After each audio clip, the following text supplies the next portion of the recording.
आमदार साहेब, पोलिसांची भेट घेतली, काय पोलिसांनी तुम्हाला सांगितलं, काय कारण? 2 दिवसापूर्वी आपल्या या मलंग रोड परिसरात आडवली या इथे अतिशय निंदनीय घटना घडली।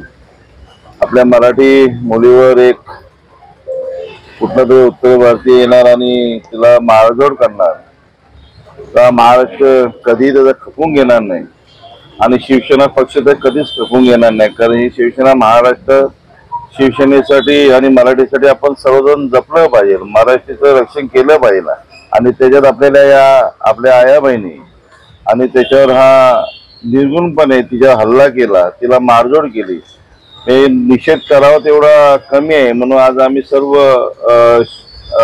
शहरातले पदाधिकारी, महिला आघाडी, काली हॉस्पिटलला होते पदाधिकारी, आजही हॉस्पिटलला गेले होते, आताही पोलीस स्टेशनला, काली पोलीस स्टेशनला आमचे पदाधिकारी असेल, महिला आघाडी मोठ्या संख्येने पोलीस स्टेशनला सांगितलं की आम्हाला त्याचा ताबा द्या, तुम्ही कारवाई करत नसेल तर आम्हाला महिलांनी सांगितलं की ताबा द्या, आम्ही त्याच्या कारवाई करू।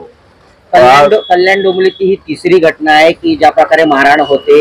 कल्याण पश्चिमात एका अधिकाऱ्यांनी मराठी तरुणांना गुंडगिरी करून मारलं होतं।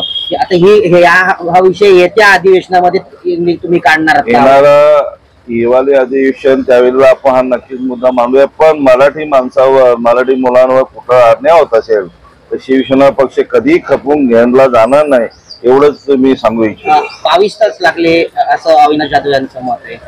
नाही, पोलीस आहे, पोलिसांची कारवाई आहे, पोलीस त्यांच्या प्रमाणे सगळीकडे तपास करत होते आणि तपास करता करता कधीतरी थोडासा वेळ लागू शकतो, पण पोलीस त्यांचं काम करत होते आणि त्या कार्यकर्त्यांचं मी मनापासून अभिनंदन, आभार।